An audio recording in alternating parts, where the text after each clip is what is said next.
Hola, buenos días. Hoy vamos a empezar con los electron carriers.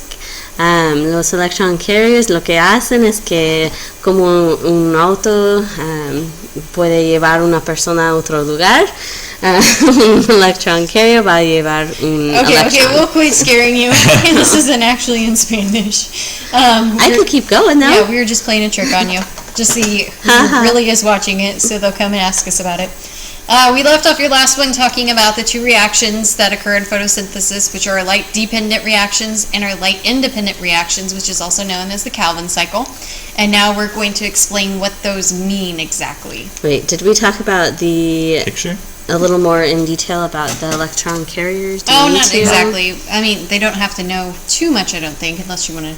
No, the only thing I would say is that I talked a lot about these electron carriers. They're kind of like a car. And a car's job is to transport a person from point A to point B. And an ADPH would be like a Honda or a Lexus, whatever your favorite car is. Okay, that is going to transport an electron from point A to point B. Which would be the beginning of photosynthesis that this is occurring. Yeah, it's carrying electrons. So don't get thrown off by an ADPH at looking scary, because all it's doing is it's carrying electrons. Yeah, just transporting these electrons. They're the transporters. Transporters, electrons. What are you talking?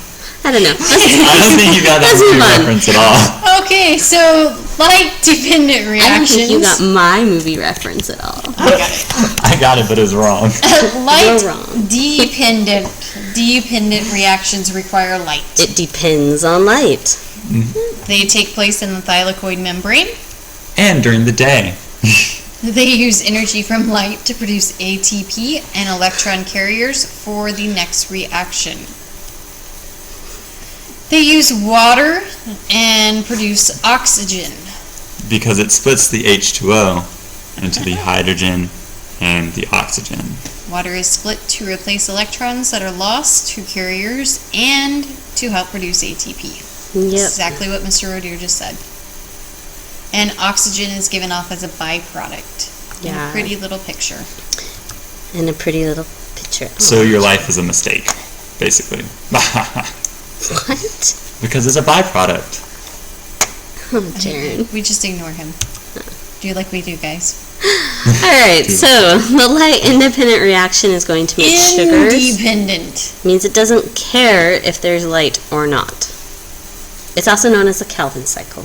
AKA means also known as. Yes, it does. I had a kid ask me that, so. It does not require light. Takes place in the stroma. So if you labeled your chloroplast as Mrs. Hood suggested you do on your notes, you know that the stroma is that space in between the thylakoids. Well, the granum. Yeah. It uses ATP, electron carriers, which you know are also NADPH, and CO2, which is carbon dioxide, to make sugar. Sure. And another picture of showing you what is going on. Isn't it pretty? And it shows you that stroma in there. Yeah. The fluid outside the thylakoids. And it shows you that it's going to produce sugar, also known as glucose. A 6-carbon simple sugar. The sugars are often used to build starches and cellulose. Rodier has the pen. We're in trouble. I was just going to say, so basically it takes 6 carbon dioxides, because it takes carbon from here, all those little blue ones are carbon, and it makes it into a nice ring of sugar. So all those oxygens are just extra that are given off to the environment. That's how it byproduct? Yeah, makes a byproduct. I couldn't think of the word. Byproduct of oxygen. Okay. Moving on. A molecule of glucose is formed as it stores some of the energy captured from sunlight. Carbon dioxide molecules enter the Calvin cycle. Energy is added and carbon molecules are rearranged. And a high energy 3-carbon molecule leaves the cycle. And this is that cycle that's talking about So if you hear the term Calvin cycle, which is a light-independent reaction, this is the cycle they're talking about. And a cycle means it continually happens over and over and over again. And over again. And over again. Okay. Was there something else you wanted to say? I would just, what this means is when it's going through a loop, that this is coming in and that is going out. So it actually requires ATP at the beginning to put in the energy to create those bonds, okay? Actually, to break the bonds. Yeah, my bad. Again, ignore her. Now you have someone else to be mean to. Yes! I know, right? Sorry. I'm gonna go cry. That's all I was gonna say is that just realize the arrows point to now that's going out, and some carbon stays in the cycle for the next time. Yep. A lot of that carbon's recycled. And I think it covers, the next one covers the next part. Okay. A molecule of glucose is formed as it stores some of the energy captured from sunlight. We have 3 carbon molecules bond to form a sugar. The remaining molecules stay in the cycle. Just as Mr. Roedier said. Yes. No comment. All right, so what are things that are going to affect photosynthesis? Well, water shortage, okay, can slow down or it can even stop photosynthesis depending on how severe it is. So those would be things like, droughts. Or if you forget to water plants. Like Mrs. Hood. I kill all of my plants. Me too. I killed a cactus because I didn't water enough. You would think as science teachers we'd understand we need to water our plants. I have a brown thumb. I have a black one. Everything dies. The other thing that can affect photosynthesis is temperature. An example of this is when we have those really, really hot summer months, you will notice that your grass turns brown.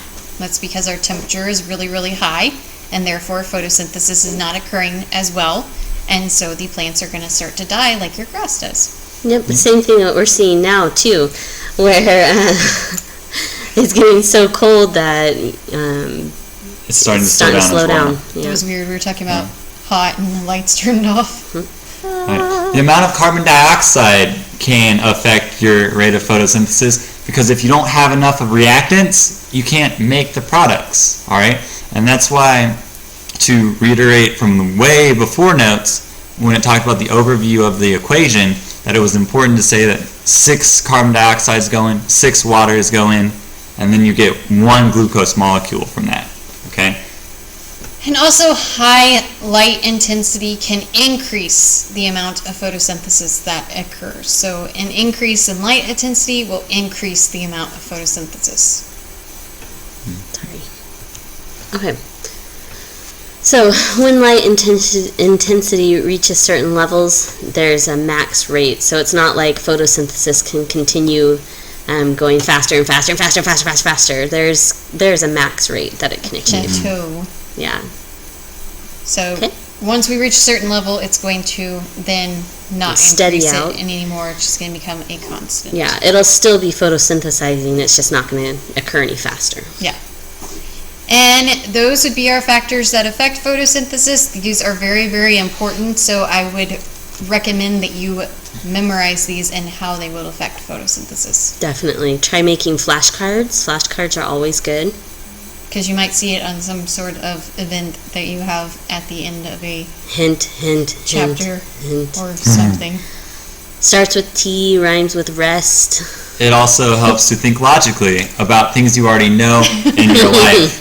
Right? Oh, come If on. you breathe more on your plant, it's going to be. Wait a second. It's going to work Wait a better. second, you're telling me biology relates to real life? Never. Wait, Okay. no, I'm It just... just makes common sense because if you put your plant that's in a house in a low light environment, it doesn't do as well as the plant that gets a lot of direct sunlight. So you're telling me biology and this stuff is going to be stuff that I'm going to use in my everyday life? I guess if you talk to plants a lot, yes. I do. They're my only friends. All right. Bye. The end.